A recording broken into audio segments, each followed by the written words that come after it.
association with Project eIcho at the University of New Mexico. These sessions are held every week on a Wednesday. The talks today will be, there's going to be 3 talks. The first is going to be by Leech on hypervascular hepatocellular carcinoma, and then Dr. Bhana, should all HCCs be biopsied, and then Dr. Sobnach, an approach to jaundice patients with hepatocellular carcinoma. The chat will be available for questions throughout, and then after each talk, we'll have a short break for time for chat and discussions. Nicholas, do you want to start?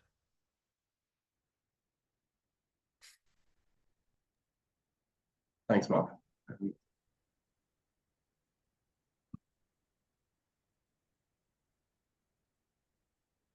You can see that? Yes.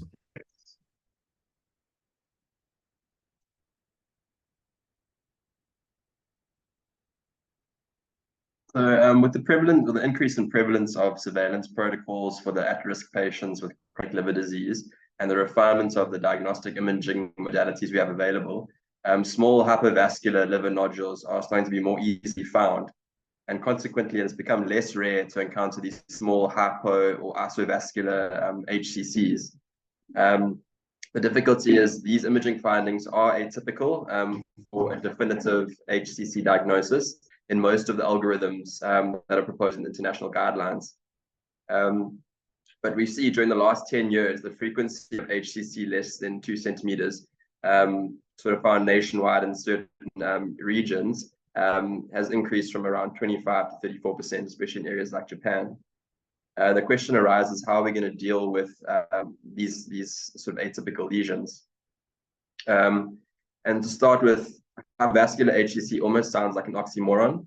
I mean, what are we really talking about? And defining the problem, hypervascular HCCs, typically they don't show the classic arterial phase enhancements. They tend to be small in size, less than 3 centimeters, and predominantly are well differentiated. And some studies have shown that they tend to have a favorable biologic behavior. Similarly, we might want to talk about early HCC. There are WHO and Barcelona Liver Clinic definitions, but just some of the characteristics, they tend to be these vaguely nodular in appearance. They're also well differentiated, but may show some portal tract and stromal invasion. And they can be hypo or isovascular in the in the arterial phase of an enhanced CT. And then this brings on the question of, is there an entity of a large HCC? And unfortunately, there's very little literature regarding a large hypervascular HCC. There was a study recently published in 2023, which was arguably the first, and it looked at a series of 25 cases post-resection. And these were lesions that were diagnosed preoperatively as hypervascular HCCs on diagnostic imaging. They show that these lesions tend to behave very similarly to a hypervascular lesion. And the proposed mechanism for why they present as hypovascular was potentially from the central necrosis after the tumor has outgrown its blood supply. But this area still requires a lot of further study to really identify what's going on. The imaging characteristics of HCC, I think we all know quite well, but it's based on the basic pathophysiological principles. During its evolution from a regenerative nodule via the dysplastic nodule to an HCC tumor, the blood supply is derived initially from the portal system, like the rest of the liver parenchyma, and then this gradually becomes arterial by tumor neoangiogenesis, and then ultimately that portal supply diminishes. In the typical HCC, the evolution of this tumor vasculature results in 2 classic radiological findings: the early enhancement in the arterial phase and the rapid washout in the portal delayed phase. And in a cirrhotic liver, HCC can be confidently diagnosed on the non-invasive basis of these features without the need for biopsy. I think we're all familiar with the categories in the LIRADS system. Although only about 60% of your typical HCCs have this pattern on CT. And so we can make use of some ancillary imaging findings, which include hyperintensity on the T2 weighted images or diffusion weighted images. And then also the presence of intratumoral fat, or if there's interval tumor growth on follow-up imaging studies. This still leaves a substantial 40% of our HCC cases, which are unusual or atypical imaging features. And it makes it quite difficult to make a definitive diagnosis or differentiate it from benign or other malignant lesions. The HCCs with atypical enhancement patterns can show no washout or exhibit a progressive or persistent enhancement. And these behaviors tend to be related to the size, the degree of cellular differentiation, and then sometimes in the histological subtype of the tumor. HCC has minimal to or no enhancement during the arterial phase, and up to 25% of lesions less than 3 centimeters, and up to 48% of the well-differentiated tumors. And the absence of a portal venous phase washout is seen in up to 73% of nodules smaller than 2 centimeters, and in up to 87% of well-differentiated tumors.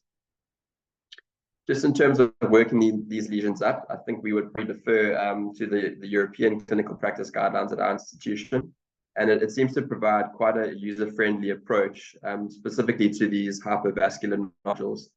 You can see less than 1 centimeter, they tend to be followed up in a 4-monthly period, and then greater than 1 centimeter, you can use your multi-phase CT, contrast enhanced CT, and you're looking for those classic features of HCC. And if those are not evident, then you can use other features such as an MRI with liver-specific contrast or contrast-enhanced ultrasound if available. Again, looking for those classic features. And if not, you might then proceed on to biopsy. But I think that's something that we'll discuss a little bit later. The management plan is guided by the Barcelona Liver Clinic algorithm. And it's still believed that early detection and early treatment, especially in these high-risk populations, is beneficial, because early HCC at the sort of stage 0 or stage A, followed by immediate treatment, has been shown to improve patient survival. But there does seem to be some controversy in that, especially in the timing of curative therapy for a hypervascular lesion. And Midorikawa and colleagues examined the survival rates of 197 patients with hypervascular HCC that were less than 3 centimeters in size. 104 of those patients underwent an immediate resection, and in 93, resection was delayed, and the patients were closely observed until there was tumor hypervascularization, and then they had their resection after that. And they showed that there was actually no statistically significant difference in their 5-year survival. But they did express some concern that early HCC can be completely cured owing to the formation of subsequent hypervascular HCC in the remnant liver due to multicentric hepatocarcinogenesis. And in their study, around 50% of the immediate resection group had recurrence within 3.5 years. But then on the other hand, 5% of the patients in the observation group did not undergo the curative resection, and that was due to significant disease progression in interval imaging. And then again, adding to the controversy is that 6% of the hypervascular nodules in the immediate resection group were found to be benign, despite having a positive preoperative biopsy. So therefore, they were exposed to unnecessary surgery. So what they concluded in their study was that the treatment of hypervascular liver nodules or HCCs didn't significantly improve survival outcomes, and that patients with such lesions could wait for the development of vascularization or the appearance of other hypervascular HCC lesions before undergoing a definitive treatment. So really that brings me to the end of what I had to talk about today, and just thought I could open it up to comments about timing of curative therapy in patients with hypervascular HCC. Thanks, Nick. Are there any questions or comments? So Nick, just so that I understand this correctly, so it's more likely to happen in small lesions, and if it is a hypervascular HCC, they tend to be well differentiated. So they tend to have a better prognosis from what you're saying. That's correct, yeah. So I think a lot of the research that's been done, it describes the smaller lesions, the very early lesions that are well differentiated, have very good outcomes and good tumor biology. Larger lesions, they think it hasn't really been described much in the literature that I can find. That one study from the beginning is really quotes itself as being the first study that's examined these larger hypervascular lesions. So there hasn't been a lot of study done into that, but it looks like those, as I said, might be more from the necrosis of the tumor itself as opposed to being part of the pathophysiology of the tumor. Okay. So if you like most of these, would they fall in probably into a LIRAD 4 category? So and then according to the European guidelines, you'd biopsy them, but you could also just watch them. Yeah, that's correct. So that's what they were advocating for, I think, in this final study, is waiting for it to grow in size and develop some tumor neoangiogenesis, and then you have a more definitive answer as to what you're dealing with. Okay, thanks. So it doesn't seem like there are any comments or questions. So we'll move on to the next speaker, Dr. Malini Bhana. Should all HCCs be biopsied? And I think this is based on a number of cases that we've recently had actually scare. But there you are. Let's Malini, if you can start. Hi, yes, I'm just getting the presentation.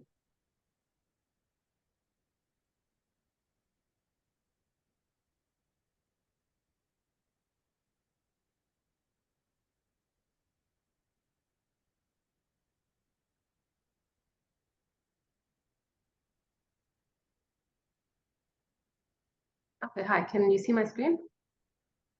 Yes, you can. Okay, great. Yes, I'm going to be talking about the role of the liver biopsy HCC. Okay, so HCC, as we know, is quite unique amongst our solid tumors in that histological confirmation is not mandatory. In fact, the guidelines for HCC, which we will go through as well, largely advocate for diagnosis based on radiological features alone. And if you just think about it, this neglects the basic oncological principles, which is that histology is really the cornerstone of a diagnosis of any cancer. So this is going to have consequences in terms of diagnosis and treatment. And as we head into this era of precision medicine with immunotherapy and biologics, I think we need to ask ourselves, is HCC not falling behind by not having any histology available? So let's take a look at why is a biopsy not routine for HCC. And I think there's a number of reasons for this. So firstly, the location of the tumor may be quite difficult to get to with a percutaneous biopsy. Then these patients are largely have a background of cirrhotic livers. And so things like a coagulopathy and ascites make it at a further element of difficulty. Bleeding is another issue, as these lesions, as we know, can be hypervascular. And then seeding of the tumor is always a concern. Especially with the smaller lesions, false negatives are also an issue where dysplastic changes and well-differentiated HCC actually look similar and be quite difficult to differentiate. And then resource and cost are also always another factor to consider.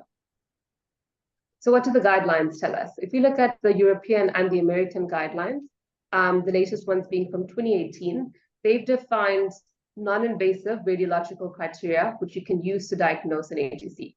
So in the European guidelines, it is a nodule that is more than 1 centimeter, occurring importantly in the background of a cirrhotic liver that displays both arterial phase hyperenhancement and washout of the portovenous or delayed phase, using either a CT or an MRI. And in the American guidelines, echo that and also add imaging using an ultrasound with a LIRAD system. Right. So they do also mention that what it is not including is those patients with non-cirrhotic livers, and those should be having a biopsy. Okay. So we've already had a look at this. So clearly, if it's less than 1 centimeter, you can just follow up these patients with repeat imaging. At more than 1 centimeter, they need to have one form of imaging, and if it's positive, that confirms the diagnosis. If that isn't, you do a second line imaging, and if that isn't positive, then only do you move on to a biopsy. Okay, so let's take a look at how accurate are these criteria. So the majority of studies that looked at the diagnostic accuracy of it are retrospective, and the focus has really been on the detection of early disease. There is a prospective study as well, which showed the sensitivity to be around 65.4% and a positive predictive value of 91.4%.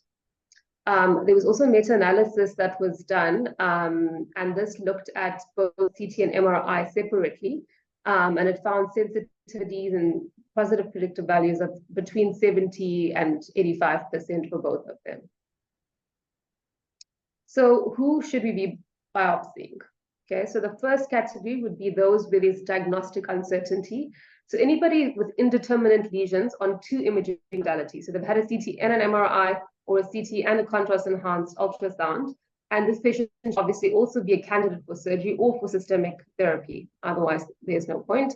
The second group would be this difficult category of 1 to 2 centimeter lesions. So these, as we know, are not always typical on imaging. And so if you have discordant imaging on these, then you can also do a biopsy. The third would be the group of non-cirrhotic livers with suspicious lesions. And then the last is for tissue markers or immunohistochemistry. And this would be within the confines of a clinical trial for histology. So ultimately, if results are going to influence a patient's management, I think a biopsy needs to be considered. So what is the role of the histopathology? It gives us the diagnosis.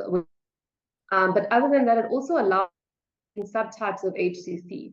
And as we have more of the phenotypes associated with it have TP53 mutations, overexpression of VEGF-A, and CTNNB1 mutation. These are targets that we can use. So it actually allows us to better prognosticate our patients, provide information for more potential treatment options like biologics as well, for which we have trials ongoing.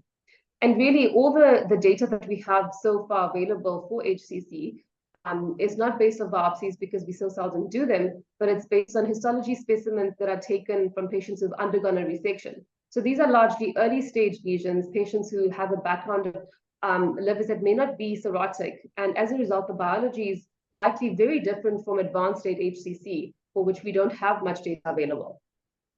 So how should we be doing the biopsy? There are various techniques available. There's a percutaneous biopsy, a transjugular, a transvenous. So the percutaneous is obviously the most common, most widely used and available technique. The transjugular or venous is not really used. It possibly has a role if you also want to measure the hepatic vein pressures preoperatively. EUS guided is another useful method, and then laparoscopic biopsy is another alternative if the patient has gone to surgery for any other reason. So what are the risks or limitations of doing the biopsy?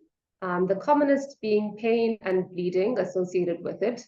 So seeding of tumor has always been a concern, but the evidence regarding this had always been quite poor. There's case reports of it with incidences of less than 0.005. And then I found a systematic review that was done in Birmingham in 2008. And they found that the incidence of renal tract tumor seeding was 2.7% overall, or 0.9% per risk. So quite low. Hello? Okay. Yes. Yes. The other thing.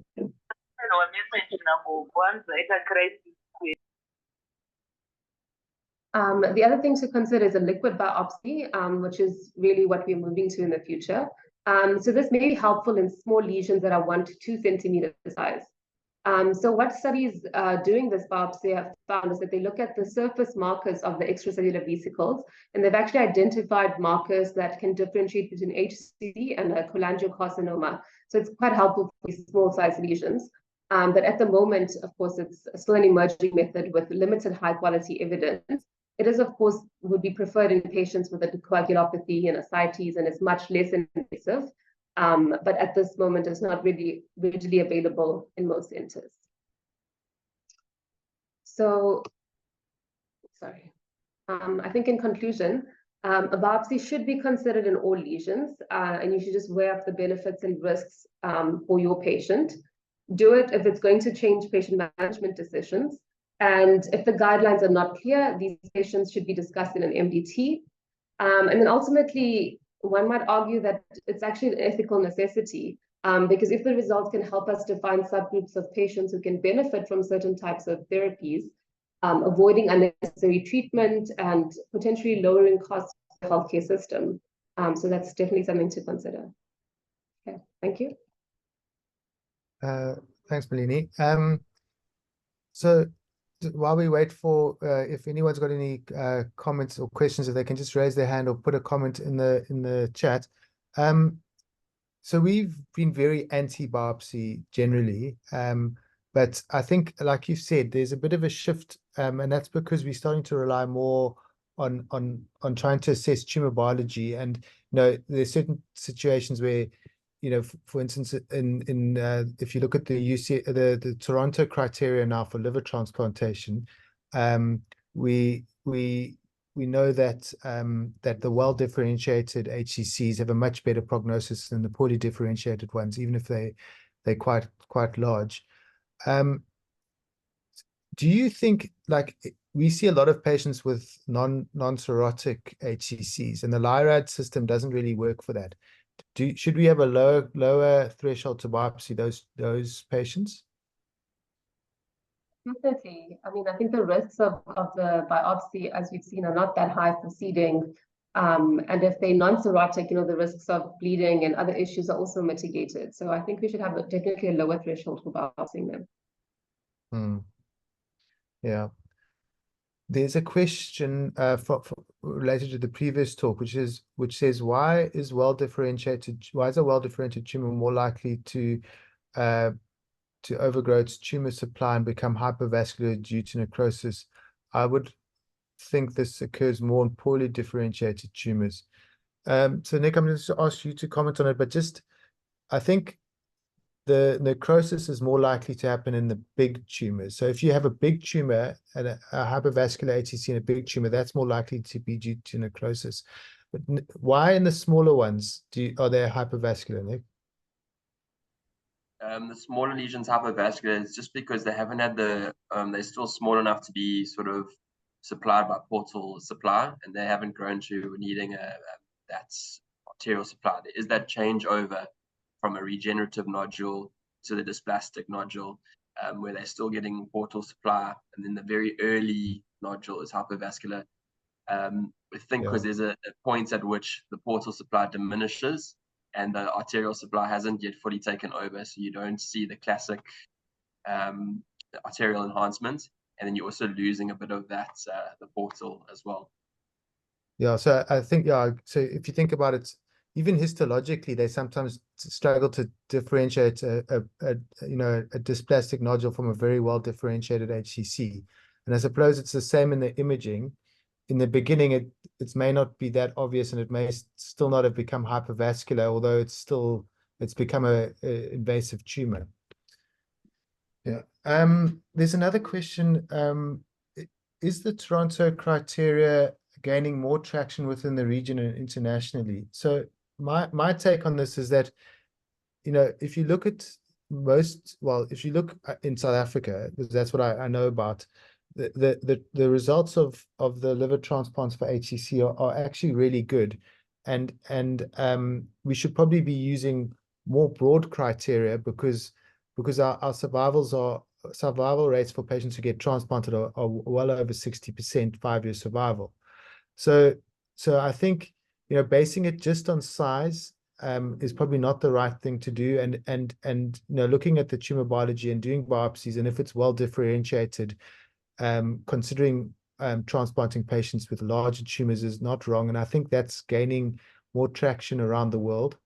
And then it says not all hospitals. This is another question: is it possible to perform liver biopsies?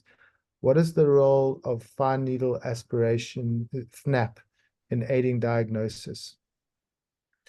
I think to make a diagnosis of you probably need a decent amount of tissue, and you need a core biopsy.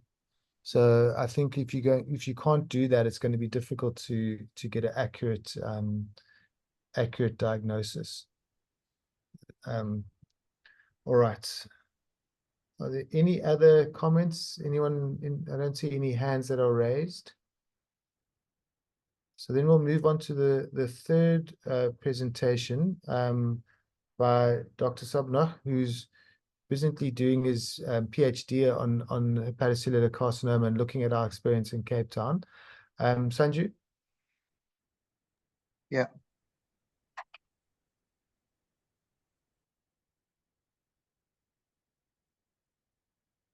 Can you see my slide? Yes. Okay, fine. So my talk today is essentially about how one should approach the jaundice HCC patient. I must say, when I was in Toronto, we rarely saw patients who had HCC and were jaundiced. And when I came back to Cape Town, I was quite surprised. About a third of who I saw in the last 2 years were actually jaundiced. So we're currently looking into it. We've got an MMed candidate who's focusing his time on dissecting what really goes on. So just a quick rehash of what happens in sub-Saharan Africa. HCC is a public health emergency globally. It's the fourth most common cancer worldwide at the moment, and its incidence and etiology keeps on rising and becomes varied respectively. An estimated 1.3 million people will die annually of HCC by 2040. We know that 80% of all these lesions come from our part of the world in Southeast Asia. And in sub-Saharan Africa, HCC is the cancer with the highest fatality ratio. It kills the most once you get the disease. It is the second and third leading cancer in men and women, respectively. And in 2020 alone, there were more than 36,000 deaths that occurred as a result of HCC. And this is some Mozambican data. The age standardized incidence of HCC is up to 102 per 100,000 in parts of sub-Saharan Africa, and that's quite high. So this is some data we've just put out from our unit just to show you that there's very limited data concerning HCC. But if you look into it, you will figure out that the resection rate of HCC in our setup is about 4%. Very few people will get a liver transplant. Almost nobody gets ablated, and the great majority of people will get best supportive care or palliative care. What about jaundice in HCC? It is quite common based on where you read. It's reported in 19 to 40% of patients at the time of diagnosis. It most frequently will happen because of hepatic parenchymal insufficiency, because there's an underlying cirrhotic liver with diffuse tumor infiltration. Prognosis is very poor, and it's most often associated with portal vein tumor thrombosis or hepatic vein tumor thrombosis. Having said that, 90% of the data out there at the moment regarding jaundice in HCC is based on series from Asia, predominantly from Japan, South Korea, Taiwan, and there are a few case reports that come from high-income countries.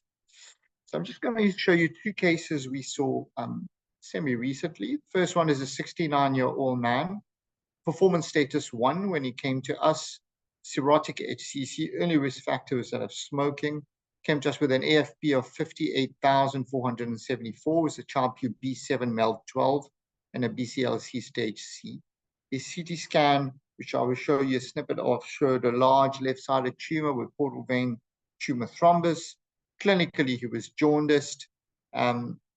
We proceeded, our goal was to bridge him to at least a TACE. So we did an ERCP with bilateral metal stents, and he survived only 127 days because at his repeat scan, after a 6-week scan after his TACE, there was no effect on his imaging, and his alpha fetoprotein actually went up. So then he defaulted to best supportive care and home-based care and eventually hospice care and survived 127 days. And that's the tumor we can see predominantly on the left side of the liver. You can see the dark areas of the biliary duct dilatation. We proceeded to do bilateral metal stents via ERCP and IHBB service. Yes, and then the next patient is a 45-year-old man. There's a gym instructor and a model, came to us, was extremely healthy prior to falling ill. Came with a large non-cirrhotic HCC, Hep B related with an AFP of above 30,000, Child-Pugh B9 with a high MELD of 24, BCLC CT scan with portal vein thrombus, hepatic vein tumor thrombosis. Also had severe jaundice and pruritus, and the real goal here was to palliate him. It was quite difficult to get through his biliary system, but there was a quite obvious dilated duct in segment 2-3, which was quite accessible. Ended up with an EUS guided biliary drainage, transgastric. His survival was unfortunately only 40 days, but he did improve from a pruritus point of view. and that's a stent that was deployed. And you can see here, that was just showing you what was on the right side, large tumor, and on the other cuts, you can see that disease was also present on the left side, and that's a patent stent on a CT scan that was done after the biliary drainage was performed.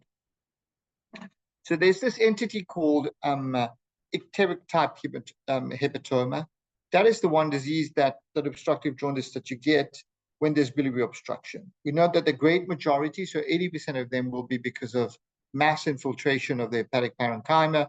The true obstructive jaundice on these patients where there's a total bilirubin of more than 51, and there's clear evidence of biliary duct dilatation, whether it's an ultrasound, a CT, an MRCP. And possible etiologies have been described by Lai et al. And a hemobilia from tumor invasion, tumor thrombus within the duct, extrinsic compression from the duct, which we have seen mostly, and diffuse tumor infiltration with the liver with segmental obstruction throughout the liver. Then Lau et al. Went and classified them into type 1s to 3. Type 1 is an intraductal tumor. That's the one you see the least often. We have 2 in our series. Type 2 is from hemobilia. We have 1 only we have seen in our series. And type 3 is probably the most common one, is extrinsic duct compression. Just to be mindful that if your patient is cirrhotic and the AFP is normal, the AFP is normal in half of all our HCCs at critical care, you must always be mindful that potentially you can have a cholangiocarcinoma, or it just might be complicated stone disease in a patient with liver cirrhosis.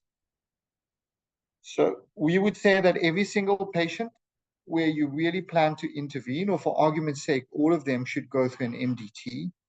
You should have adequate imaging depending on your resources. It is fair to say that a good quality ultrasound with extensive biliary duct dilatation is often enough to tell you that there's biliary duct obstruction.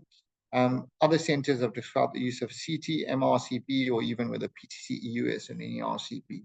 You must really set your goals early. It takes a lot of time and certainly a lot of money in our setup to alleviate jaundice in these patients. You must decide whether you're trying to prolong survival, whether you're trying to palliate symptoms, mostly pruritus, or whether you're trying to sort out an early cholangitis in a patient who you think has a reasonable baseline and an outcome, or whether you're trying to bridge to other therapies, whether it's a TACE, tear, or a resection. So I'm just going to show 2 of the large series out there. The first one is from Seoul in Korea. This is from the Yonsei group by Sud et al., who looked at 56 patients who underwent biliary drainage. And just to show you that it can effectively be used as a bridge to therapy. So they ended up resecting 4, TACing 5, doing TACE and external beam radiotherapy 9. And then in unresectable tumor patients where TACE was not available, they had options such as chemotherapy combined with external beam radiotherapy. And also to note that a significant number of these patients, 19, ended up with just best supportive care. And just to look at the data, that the only place where there was a significant difference when it came to overall survival were the patients who responded clinically to the procedure. And if you look at care, if you bridged to resection, those are the patients who would essentially do the best. We then look at some data from Japan, from Matsuda et al., a series of 18 patients. If you look carefully, you mostly have portal vein tumor thrombus. In this group, they showed that the patients, they achieved satisfactory palliation, but there was no benefit on overall survival. Now, this is our data. This is quite fresh from last week. We have 171 patients out of 688 who came to us with jaundice upon presentation. If you look at the overall data for this group, the average AFP is quite high. It's above 1 million. And the standard deviation is in the range of 400,000. And if we look at the Kaplan-Meier curve here, the survival is really abysmal. The median survival is 259 days, mean survival 112 with a standard deviation of 340. And that's 171 out of 688 patients. And if we have a closer look to the group we intervene on, so we intervened on 15 patients, 8 had ERCPs, 6 had PTCs, some with stenting and some where the PTC just acted as a stent itself, and 1 patient had EUS guided biliary drainage. And I must say, in our setup, although we did, if we look individually at the patients, and we're trying to submit this over the next few weeks, the patients had improvements in their symptoms, predominantly the pruritus, or got them through an episode of cholangitis. Amongst these patients, 30% went to get some form of other therapy, predominantly TACE. But just to show you that the overall survival between 2 groups was not statistically significant. So I'm going to finish here by saying that obstructive jaundice is not an uncommon problem. We will see many patients, up to 20% of these patients, and depending on where your cohort is, with jaundice as a primary presentation. It's important to note that there's a high burden of tumor within the parenchyma in these patients, and you will often see these patients have portal vein tumor thrombosis or hepatic vein tumor thrombosis. I think all the decisions must be made within an MDT, and those you choose to get a procedure, you must set your goals very early. I'm going to finish here and be open to questions. Thanks, Sanju. So, I mean, is there a way to try and I get what you're saying, that you know, sometimes you're just trying to palliate symptoms, but I mean, you know, we don't want to do procedures probably within the last month of a patient's life, That's ideally. right. Is there a way of trying to predict which patients are really not going to benefit from biliary drainage? I mean, like the alpha fetoprotein or portal vein thrombosis. Did any of those things suggest?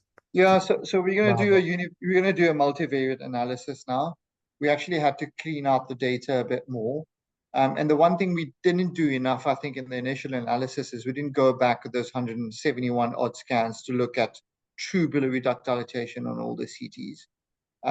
I think the patients who do not do well are the patients who do not have a great performance status to start with. And I think it's very important I think we see that now in a lot of the hyalocholangiomas and the pancreatic cancers is, what are we trying to achieve? Are you trying just to take yellowness away? Or are you trying to improve symptoms or palliate people better? And I think one has to be realistic about that.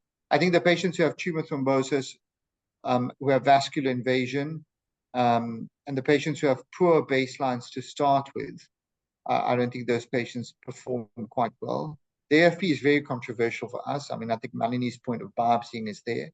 I think half of our patients in our 688 patients have a normal AFP, completely normal. And these patients, you know, even though if in the 40 that were biopsied, they came back as very well differentiated lesions. You know, so, you know, I'm not sure. I don't have the adequate data from our center. I think over the next few weeks, we will really have very good data of who should select. And I think what we should also have is a risk stratification of who does well in our setup for us. Yeah, and I suppose the other thing is to look at, like you said, why are they, maybe the mechanism of why they're jaundiced might also be important. I just want to see if there's any other questions. Does anyone have any comments? Sorry, Rashid is here. Can we just ask Rashid whether he sees a lot of HCC in Namibia, has got an ERCP service.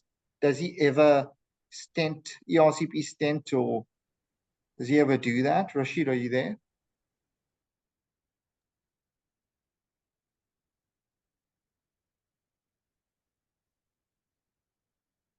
Rashid is on mute. Yeah. All right. I think if there's no other comments, and if Rashid's not going to reply, I'd like to just thank the speakers for their presentations. And just once again, thank you to the iEcho University of New Mexico team and the iEcho India team. Recordings of this will be available on the Gastro Foundation website. Thanks to the Gastro Foundation, and thank you to the sponsors. Next week's presentation will be on patient blood management. Thank you, everyone. Thank you.